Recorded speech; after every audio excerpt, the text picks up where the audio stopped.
अब लो निशानी अपना से, भूल हो गई, गलती हो गई अभी तक, आज से निश्चय करो। हमारे लिए तो प्रतिदिन नया जन्म है। आज हमारा नया जन्म समझो, सत्संग सुना तो सत्संग में हमारे नए जन्म का प्रादुर्भाव हुआ। अभी तक जो हमारी गंदगी थी पीछे के जन्म में हम भूल जाते हैं। आज से इसी क्षण से हम नया जीवन अपना बनाते हैं, अध्यात्म मार्ग का जीवन बनाते हैं और ऐसा निश्चय करते हैं जो टूटे ना। निश्चय में बहुत बड़ी सिद्धि है। देखो पिंगला जी का जैसे बताया, तैसे भागवत में एकादश स्कंद में तितिक्ष ब्राह्मण का देखो, गृहस्थी में रहते थे, लड़के बच्चे थे, खूब धन कमाया, वो बड़े ही कंजूस स्वभाव के थे, ना परिवार को भोगने देते थे ना स्वयं भोगते थे। अब कुछ ऐसी विपरीत परिस्थिति आई, सब दिन होत न एक समान, राजदंड उन पे लागू हुआ तो काफी अर्थ तो टैक्स में चला गया। फिर परिवार के जनों ने देखा कि ये तो कंजूस है, 1 रुपया भी नहीं देगा। वो लोग इधर उधर से आंख मार के फिर आग लग गई। अब परिवार वालों ने उसका त्याग कर दिया, केवल अकेला, कोई उससे प्यार नहीं करता, अर्थ उसके हाथ से चला गया सब। अब विचार किया कि मेरा पूरा जीवन निकल गया, उत्तम वर्ण में जन्म हुआ था, वृद्धावस्था गई, अब क्या होगा, क्या होगा। जिनको मैंने पाला पोषा, जो बड़ी मेहनत से धन कमाया, तो सब नष्ट हो गया। परिवार वाले कोई देखते ही नहीं। जानते हो उसका निश्चय, देवता इस बात के साक्षी हैं कि आज से मैं अपने जीवन को श्री भगवान के चरणों में समर्पित करता हूं, सब कुछ सहूंगा और निरंतर भगवान का भजन करूंगा। वो इतना बड़ा महापुरुष उसी निश्चय से हो गया कि भगवान उद्धव जी को उसकी कथा सुना रहे हैं। कोई साधना नहीं हुई थी, परिस्थिति ने ऐसा निश्चय करवा दिया। तो जरूरी है वो परिस्थिति आवे तब तुम निश्चय करो।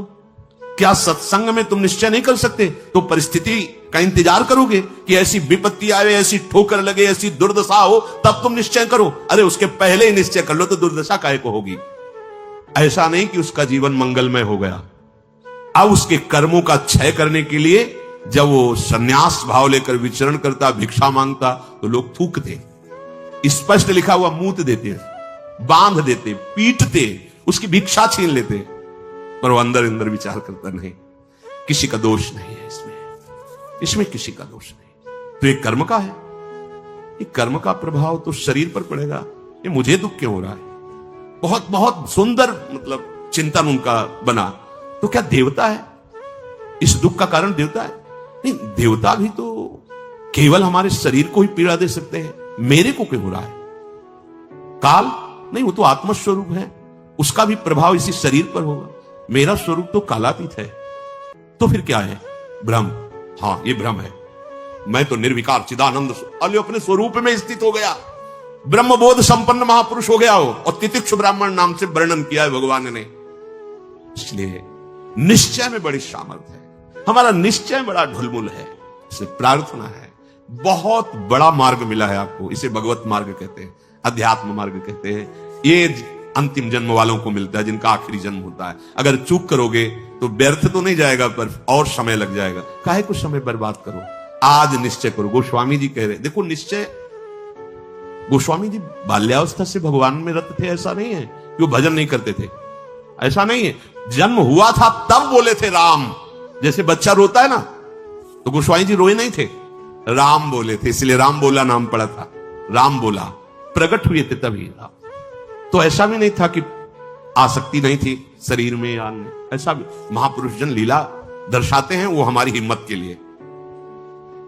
पत्नी में चित्त आसक्त था, एक दिन के लिए भी कभी मायके जाने के लिए अनुमति नहीं दी थी। और उसी पत्नी के मुख से जब ये बात निकली कि जितना तुम्हें इस शरीर में आसक्ति है, पूरी कथा अगर राम जी में होती तो जीवन तुम्हारा धन्य हो जाता। नेत्र को पत्नी रूपी गुरुदेव ने नेत्र खोल दिए। कहीं से भी गुरुदेव सावधान कर सकते हैं, कहीं से भी। बस कदम मुड़ गए, क्योंकि ऐसा नहीं था कि राम भक्ति ले, निश्चय कर लिया, अवलो नशानी। अब ये गोस्वामी जी का ही पद है, अब इंद्रियों के बस में हो के नहीं नहीं, बहुत सही बोला। अगर ये स्थिति, ये आसक्ति राम जी में होती तो जीवन धन्य हो जाता। अब पायो नाम चारु चिंतामणि, उर करते न खसई हो, अब लो नशानी। अब समझ गए, समझ गए। अब हृदय से एक क्षण के लिए भी राम नाम नहीं छोड़ूंगा। और जानते हो, महापुरुषों में सर्व शिरोमणि हुए गोस्वामी तुलसीदास। ये तो अवतार लीला महापुरुषों की है, ये हमारे लिए बताया है आचरण करके कि भगवान नाम में इतनी सामर्थ्य है कि ऐसे आसक्त वृत्ति को भी कैसे निरासक्त कर देते हैं। हमें चाहिए जो भी, चाहे गृहस्थ मार्ग में हो चाहे विरक्त मार्ग में हो, दोनों मार्ग जाते ही प्रभु के चरणारविंद में है। अपने मार्ग की वृत्तियों को जानिए, समझिए और धर्मानुसरण बर्ताव कीजिए और नाम निरंतर जपते रहिए, तो जीवन यात्रा का विश्राम, जो गोस्वामी जी कह रहे हैं, पायो परम विश्राम, विश्राम ही नहीं, पायो परम विश्राम, राम समान प्रभु नाही कहूं। ये विश्राम कैसे मिला हो? कहते भगवान शंकर को साक्षी करके कहता हूं, अगर थोड़ा भी मिथ्या हो तो हमारी जीभ गल जाए, मेरा जो कुछ भी बना राम, ये दो अक्षर मेरे माई बाप हैं, इन्होंने ही हमें, बस आप हृदय की बात महापुरुषों की, ये दो अक्षर राधा, यही देख लेना आप। चलो देखो, बहुत समय तक विषय संयोग ना होने पर ऐसा ना समझ लिया जाए कि हम निर्विषय हो गए। बहुत ये चोर हैं, बहुत छुप कर रहते हैं और चिंगारी की तरह रहते हैं। फूस मिल जाए तो ज्वाला बनने में सेकंड लगता है। ध्यान रखना, 20 वर्ष 30 वर्ष बिल्कुल निर्विकार, संयोग नहीं। लगता है कि अब हमें कौन परास्त कर सकता है? चिंगारी है, फूस मिला ज्वाला बन जाएगी, जिसे नारद जी ने कहा तरंगवत, और संयोग बना तो समुद्रवत, डूब जाओगे, निकलना मुश्किल हो जाएगा। जब तक भगवत साक्षात्कार ना हो जाए, जब तक आपको अपने शरीर का अहम स्मरण करता भोक्ता भाव है, तो ईमानदारी से सावधानी पूर्वक अपने धर्म का पालन करते हुए प्रिया प्रीतम का निरंतर स्मरण, यही हमारे जीवन का परम लक्ष्य होगा। इसी से हमें परमानंद की प्राप्ति होगी। जिस समय हम ये सोचते हैं कि अब हमें कोई भी धर्म विरुद्ध आचरण में, एक आनंद की वृत्ति आती है, देखना एक और जिस समय हम सोचते हैं गलत ढंग से विषय सेवन, उसी समय जलन पैदा हो जाती है। जिसके सोचने में जलन पैदा होगी, उसका परिणाम क्या होगा? क्या होगा? आप विचार करो। जिसके सोचने में हमारे जलन हो रही, तो उसका परिणाम तो ज्वाला होगा। धर्म से चलो। चक्रवर्ती सम्राट महाराज अम्बरीश जी चक्रवर्ती सम्राट होते हुए भक्तों की शिरोमणि हुए। आप क्या भगवत आनंद प्राप्त नहीं कर सकते गृहस्थ में रहकर? ये उद्दंड लोगों की बातें नहीं सुननी चाहिए। जैसे आप, अरे ये तो बाबा जियों के लिए है, सन्यासियों के लिए, हमारे लिए थोड़ी नहीं। भाई, मनुष्य जन्म सबको भगवत प्राप्ति के लिए, भगवदानंद में। देखो, आपके अच्छे आचरण हो, आप जितेंद्री हो, आप नाम जप कर रहे हो, आप कोई नशा नहीं करते, सबकी सेवा का भाव है, तो राम राज्य नहीं हो गया? सब आनंदित रहेंगे, सब प्रसन्न रहेंगे, सबका हृदय सत्य और धर्म से युक्त रहेगा। यही तो आनंद का स्वरूप है।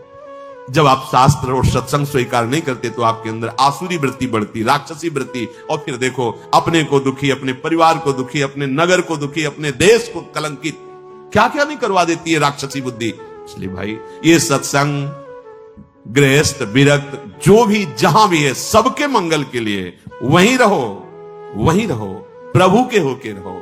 दूसरों को दुख पहुंचाने वाली बात, चेष्टा मन में भी मत लाओ, सबको सुख पहुंचाओ, नाम जप करो, सबका मंगल हो जाएगा। देखो, हम सब तरंगे हैं, समुद्र में ही उछल रहे हैं, हमारा अस्तित्व नहीं है, तरंगों का अस्तित्व नहीं है। ऐसे ही हम भगवत स्वरूप हैं, प्रभु रूपी अगाध समुद्र में हम तरंगे की तरह है, हमारी कोई सत्ता नहीं है। ये जो सोच रहे हो ना, सत्ता नहीं, सत्ता उन्हीं की है, उन्हीं की है। अभी आप समझ नहीं पा रहे। तरंग है क्या? समुद्र ही तो है। वायु विकार खत्म हुआ, समुद्र ही था, समुद्र ही है, बीच में तरंगे, ये सब तरंगे हैं। मन की तरंगे मिटा दो, फिर देख लो आप क्या हो, भगवत स्वरूप परम आनंद में। अब चाहे सृष्टि में रहो, चाहे धाम में जाओ, कोई फर्क नहीं पड़ता। व्यवहार में भी रहते हुए परमानंद, शरीर छूटे तो प्रभु में परमानंद। उसी के लिए तो हम प्रयास करें, जितनी चेष्टाएं कर रहे हैं, सुख के लिए ही तो कर रहे हैं। हे भाई, आप कोई भी हो, गृहस्थ हो, विरक्त हो, कोई भी हो, धर्म से चलो, नाम जप करो, सबकी सेवा की भावना अंदर रखो, तो मनुष्य जीवन का लाभ मिल जाएगा। ये उद्दंडता पूर्वक तर्क वृत्ति रखोगे तो अभी सौभाग्य मिल रहा है सुनने का। धीरे धीरे समय ऐसा आता जाएगा, आपको शत वार्ता सुनने को नहीं मिलेगी। देख लेना, सतवार्ता जिसके श्रवण मात्र से हमारे हृदय में आनंद का स्फुरण हो और हम उस आनंद के बल से निर्विषय हो जाएं, वो वार्ता सुनने को नहीं मिलेगी। फिर और समय आएगा, धर्म सुने नहीं काना, कलिकाल बिहाल की मनुजा, नहीं माने को अनुजा तनुजा। सब होश में अभी समय है, तर्क वितर्क छोड़ो, जैसा शास्त्र सदगुरुदेव संत जन कह रहे हैं वैसी बात मान लो, निहाल हो जाओगे, परमानंद में मगन हो जाओगे। ये हम बुद्धि की बात नहीं कहते कि तर्क वितर्क आप करें, तर्क सत्संग तर्क नष्ट करने के लिए होता है। हृदय में देखो, बहादुरी जबान से कहने की नहीं है, ये हृदय की बात है। ये यहां युद्ध होता है, पता नहीं क्यों बनी हुई है। वेद विद्या पढ़त कर्म धर्मन करत, जलप तन कलप की अवधियानी, चारुगत छाण संसार भटकत भ्रमत, आस की पास नहीं तोरी जानी। स्पष्ट वर्णन है, इसका मनन हुआ है गुरु कृपा से, तब हम आपको कह रहे हैं मनों का निरीक्षण करके। आस की पास नहीं तोरी जानी, सकल स्वार्थ करत, क्योंकि आस की पास नहीं तोरी जानी तो सकल स्वार्थ करत, रहत जन्मत मरत, दुख और सुख के होत मानी, अरे छाड़ जंजार कैसे न निश्चय धरत, एक किन लमत हरिवंश बानी। क्यों निश्चय नहीं करते, उस आस की पास को क्यों नहीं तोड़ देते? वैराग्य मार्ग का पथिक हूं या भगवत मार्ग का पथिक हूं, प्राण त्याग सकता हूं पर एक कदम अधर्म भूल न दे कुमारक नहीं, ऐ मान अब नहीं, अब नहीं, शरीर नष्ट कर दूंगा पर धर्म नहीं नष्ट करूंगा। भगवत मार्ग, ये आस की पास बड़े दुलार से रखे हुए, कभी तो अभी नहीं नहीं, कभी तो ये क्यों रखे हुए हो? यही तुम्हें भगवदानंद की अनुभूति वर्तमान में नहीं करने दे रही, यही आस की पास। अभी निश्चय करो जिस मार्ग में चले हो, नहीं नहीं नहीं, अभी शुद्ध ज्ञान स्फूर्ति होने लगेगी। ये सब यहां की देखी हुई बातें कह रहे हैं आप, बच्चापन से इस मार्ग में है तो यहां देखी हुई बातें कर रहे हैं। बहुत वैराग्य में जीवन, एकांतिक जीवन, फिर भी आशा। पूछो उससे किसकी आशा, क्यों, क्या चाहिए? उत्तर नहीं मिल रहा। चाहिए ये भोग? नहीं, देखना भी नहीं, तो आशा क्यों? पता नहीं। आप देखो, अंदर से देखो, जब यहां की बात कही जाएगी ना तो सबके यहां की बात होगी। ये अलग से नहीं रचा, उसी मशीनरी से बनाया गया जिससे सब निकले हुए हैं, सब मशीनरी। इसीलिए कि तो हमारे मन की बात कर रहे हैं, वो तुम्हारे मन की बात नहीं कर रहे, संपूर्ण सृष्टि की बात कर रहे हैं। क्योंकि जिससे मन रचा गया है, जिससे शरीर रचा गया है, वो वही एक ही डिपार्टमेंट, वही से रचा गया है। यही हमें भगवदानंद की प्राप्ति नहीं करानी है। बहुत धैर्य पूर्वक सुनना है और समझना है। ये हम अपने मन की बात कहते हैं, इसको पढ़ा है, इसको देखा है, इसको समझा है। वैराग्य में जीवन है, इतना भी कहीं गुंजाइश नहीं है, फिर भी आशा है। पूछा जाए इसको भोगों के लिए तो ना है, फिर भी आशा है। ये क्यों है? ये छाणी जंजार क्यों न निश्चय धरत, निश्चय क्यों नहीं कर रहा तू? तेरे निश्चय की कमी के कारण ये आशा की फांसी बनी हुई है। जब तक ये आशा की फांसी बनी रहेगी तब तक तुझे परमार्थ वस्तु का स्फुरण नहीं होगा। पक्की बात। ये जो शुद्ध ज्ञान है ये स्फुरित ही नहीं होता, कामना से ढका रहता है। जैसे कोहरे की ताकत नहीं कि सूर्य को ढक ले, पर मेरे नेत्रों के ढकने के कारण लगता है सूर्य ढक गया। ऐसे ही ज्ञान स्वरूप जो भगवद अंश है इसमें स्फुरणाएं होती, जैसे सूर्य की किरणें निकलती ना, ऐसे इसमें ज्ञान की तरंगे निकलती रहती, आनंद की तरंगे निकलती रहती। वो आपके अनुभव में, आपकी ही तरंग है, अनुभव में इसलिए नहीं आती कि कामना रूपी, आशा रूपी कोहरा फैल गया। पिंगला जी ने कोई साधना नहीं की थी ज्ञान प्राप्ति की। ज्ञानियों के परम गुरु विदेहराज जनक जी के ही नगर में रह रही थी, पर वैश्यावृत्ति करती थी। देखिए, पढ़ के देख लीजिए, बहुत सूक्ष्मता से मनन करती हुई तो आपको उत्तर मिल जाएगा। अपने शरीर का श्रृंगार करके बैठ गई संध्या के समय से, कोई पुरुष उधर से आता दिखाई देता तो ये पुरुष हमें धन देगा, हमारे शरीर का सेवन करेगा, निकल गया। ये नहीं तो ये करेगा। ऐसे रात्रि अर्धरात्रि हो गई। भगवद अवतार अवधूत शिरोमणि श्री दत्तात्रेय जी भ्रमण करते हुए वही सर्वज्ञ महापुरुष थे, उसकी वृत्ति में ही अपनी वृत्ति लगाए हुए थे, तभी तो उन्होंने गुरु बनाया उसको। 24 गुरुओं में पिंगला भी गुरु है, और बड़ा सौभाग्य उसका महाप्रभु हरिवंश चंद्र जी ने श्रीमद चतुरासी जी में भी उसका उदाहरण दिया। यह जो एक मन बहुत और करी, कही कौने सच पायो, जहां तहां विपत्ति जार जुवती लो प्रगट पिंगला गायो। जब अर्धरात्रि हुई तो पिंगला को बहुत कष्ट हुआ। हाय, इस शरीर को बेच करके सुखी होना चाहती है, कितनी अज्ञान वृत्ति। आज से मैं निश्चय करती हूं, जो सेवक जी कह रहे हैं, छाणी जंजार क्यों न निश्चय धरत, एक किन रमत हरिवंश बानी। ये तुम क्यों आशा की फांसी में लटके हुए हो? कभी तो क्यों ऐसा रखे हुए हो? इसे तोड़ो, नष्ट करो, अभी प्राण निकल जाए पर जीवन में कभी कुमार्ग में कदम नहीं रखेंगे। पिंगला जी ने निश्चय किया, आज के बाद मैं कभी भी किसी पुरुष का संयोग नहीं करूंगी, किसी को नहीं देखूंगी, अपने हृदय में विराजमान सबके हृदय बिहारी भगवान का वर्ण करती हूं और मन वचन कर्म से उनकी आराधना कर। उसी समय इतनी पवित्र हो गई, वो महापुरुष बन गई कि भगवान दत्तात्रेय जी ने 24 गुरुओं में उसको रख लिया, एक गुरु पिंगला जी को बनाया। क्या साधना की थी? विरति हो गई अपनी वृत्ति से और निश्चय दृढ़ कर लिया और फिर कभी फिसली नहीं। तो बड़े बड़े आचार्य कोटि के महापुरुषों ने निष्ठा के लिए उसका उदाहरण दिया। जहां ता विपत्ति जार जुगती लो, प्रगट पिंगला गायो, आशा ही परमम दुखम नैरास्यम परमम सुखम। आज के बाद कभी नहीं, मर जाऊंगा कभी नहीं। अभी अभी भगवदानंद स्फूर्त होने लगे, अभी ज्ञान विज्ञान स्फूर्त होने लगेगा। हिम्मत नहीं पड़ रही, इस बात का निश्चय करने की हिम्मत नहीं पड़ रही। क्यों? क्योंकि आपको आशा है, भोग में सुख है। हिम्मत कर लीजिए तो आप अभी जीवन मुक्त अवस्था में पहुंच जाएंगे, क्योंकि उस अवस्था में पहुंचने के लिए कोई बाहरी क्रियाओं की आवश्यकता नहीं, वो हमारा स्वरूप है। हम जीवन मुक्त थे, जीवन मुक्त है, जीवन मुक्त रहेंगे। हमने अपनी स्वतंत्रता को, भगवदानंद को कामना और आशा की फांसी में बांध दिया है, हम ही को तोड़ना पड़ेगा। इसलिए छाणी जंजार क्यों न निश्चय धरत, आगमा पाइनो अनित्यास्ता स्थितिक्षस्व भारत। ये आने जाने वाले विकारों में तुम इतने कमजोर हो गए कि तुम आशा की फांसी बांधे हुए हो, तो परमम दुखम, दुख ही भोगना पड़ेगा। श्रीपाद कह रहे हैं, इस शरीर या किसी भी शरीर को जो मानव देह प्राप्त हुआ है, ये परम सुख प्राप्ति के लिए। कीड़ा मकोड़ा छोटे छोटे जीव इन सुखों में विचर रहे हैं। मानव देह धर के जो कुमार्गगामी वृत्तियों से तुम सुख भोगना चाहते हो, छोटे छोटे कीड़े मकोड़े भी इसी सुख में। फिर तुम्हारी शरीर की महानता क्या रही? प्रज्वालयति समस्त देहम कामाग्निना प्रमोहयति दृष्ट्वैव च नवतरुणी कुतस्तर्हि स्वार्थ सिद्धिम प्रत्याशा। हे भाई, ये 9 तरुण अवस्था जो शरीर की होती, किसी की हो, स्त्री की या पुरुष की, यदि तुम इस मोह जाल से आवृत रहोगे तो ये सदैव तुम्हें जलाती रहेगी, कभी भी भगवत सिद्धि प्रदान नहीं होने देगी। भगवत सिद्धि नहीं। बहुत समय लंबा निकल जाता है अगर सत्संग ना मिले, सावधान ना हो।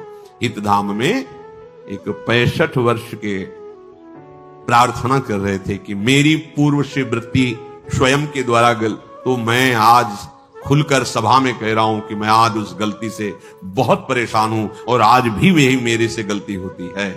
ने प्रणाम किया था उनको कि धन्य है कि आप इतने हिम्मत वाले हैं कि भरी सभा में आप ऐसा अपनी बात कह रहे हैं, क्योंकि आप मन से अलग होकर बोल रहे हैं, तभी आपको बोलने की हिम्मत आई। अगर मन में तदात्म होता तो आप नहीं बोल सकते थे। कि ये हमारे द्वारा पाली हुई वृत्ति है, हमारे द्वारा इसका त्याग होगा।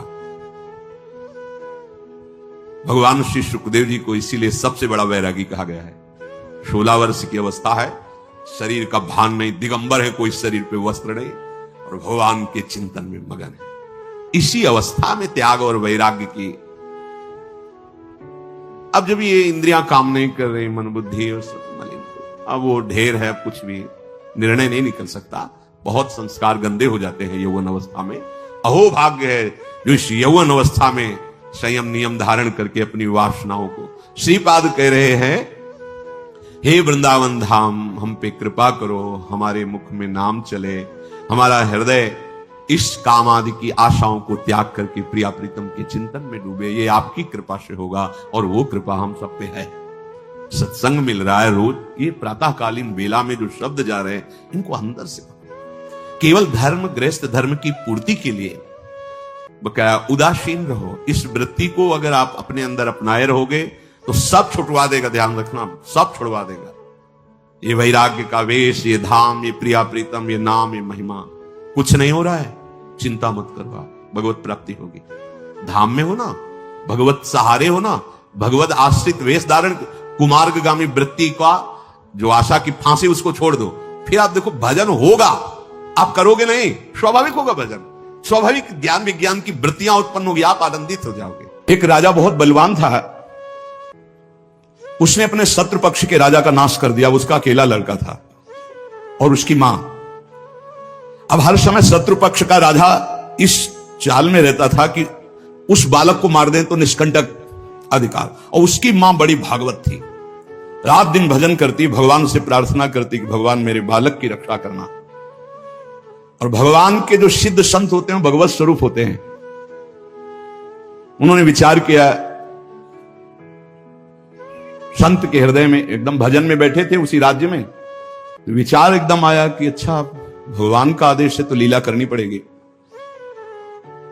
और लीला का उस समय इंतजार करने लगे। तो जो राजा बलवान था, जिसने शत्रु पक्ष के राजा को मारकर उसके लड़के को मारने को ठाना था, उसकी राजकुमारी थी, उसके स्वयंवर की रचना की जब बात आई, कमंडल उठाया, लंगोटी कस के बांधी कमर में, पहुंच गए दरबार में।